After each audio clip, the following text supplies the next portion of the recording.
好，同學仔，大家好，早晨，我係 Chester。今日喺呢條 video 入邊咧，最主要就係講翻2026年卷二 essay。關於中國題目嘅一個討論。因為我喺網路上面咧見到有唔少即係一啲嘅討論啦，就係關於呢條題目個處理方法到底係點樣。都無論我嘅學生啦，定係一啲嘅網友啦，我稱呼為都問咧呢一條題目實際上嘅處理方法係點嘅。題目經過修改，但係佢個內容都係一樣嘅。咁就會話晚清改革，即係 Late Reform 啦，去到1919年，咁就對中國現代化，就係 China 嘅 modernization 有幾大重要性。咁英文嗰個 question words 咧就叫做 how important。有坊間咧就係講嗰個處理嘅方法係啲咩咧？就係要就住 Late Reform 晚清改革同埋其他現代化嘅努力，即係 modernization effort 啦，去做 compare， 去做比較。例如可能1911年嘅辛亥革命，即係1911 Revolution， 或者可能話1919年嘅五四運動May 4 Movement 咁樣。咁喺我自己個理解作答技巧上面咧，就唔會咁樣去處理嘅。因為如果你咁樣去處理嘅話，就係一個我哋稱呼為叫做一果多因嘅題型。咁事實上嚟講咧，呢條題目咧，其實佢係一條兩極化嘅題型。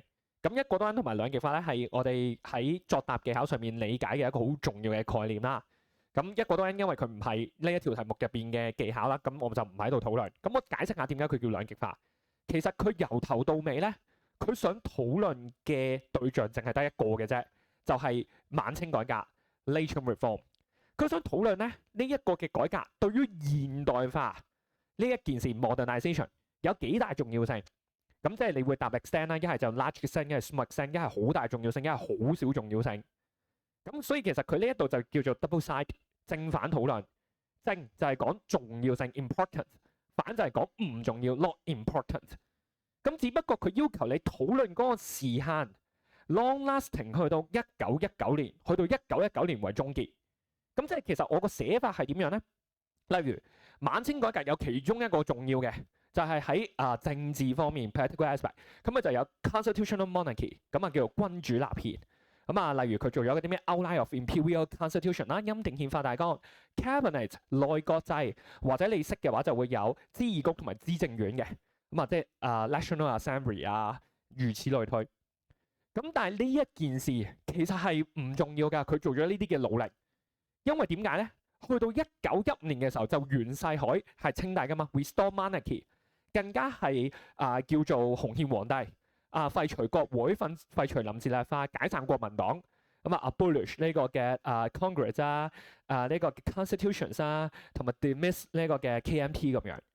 咁佢 expect 你係咁樣去討論，或者我舉個另外一個講法就係可能話 education aspect 教育方面。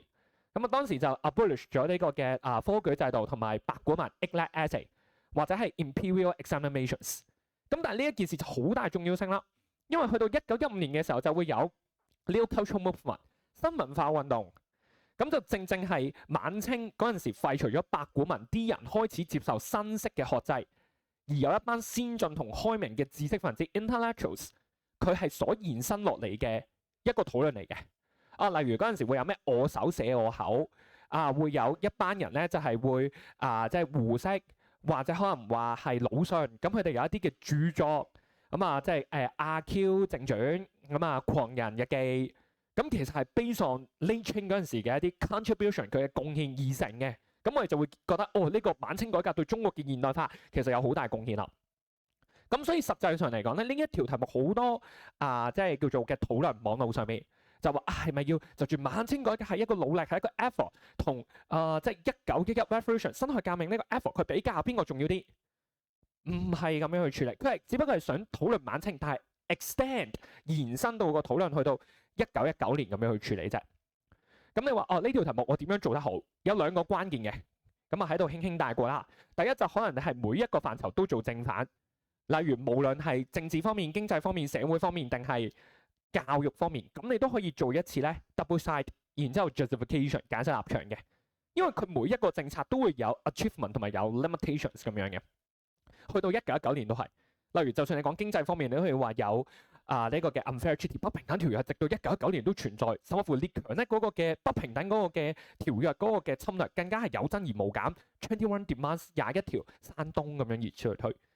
第二咧就係 modernization 現代化呢隻字咧，其實喺即係教科書入邊啦，或者正常喺坊間學校嘅教學啊入邊咧，都會提及到係好重要嘅概念嚟嘅。喺亞洲史即係呢個 theme 嘅部分，咁你可以落個 definitions 啦，即係 get rid of feudal 擺脱封建同落後 ，achieve civilization 達至文明，或者咧其實可以係講埋即係嗰陣時 political modernization 嘅 standard 政治現代化嘅標準係啲乜 ？rule of law 係法治嘅，咁或者可能話 separation of power 權力係分散嘅。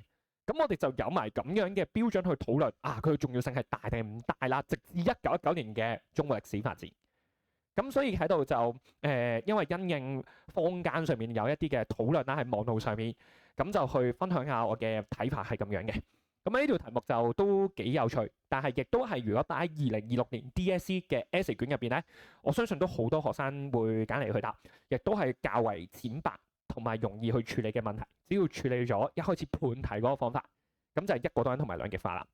好，咁就呢條影片咧就去到呢一度啦。咁之後如果有啲乜嘢嘅討論，咁我會繼續去 update 下呢個 YouTube 或者拍啲 video 啫。咁我哋之後再見，係咁先。我係 Chester。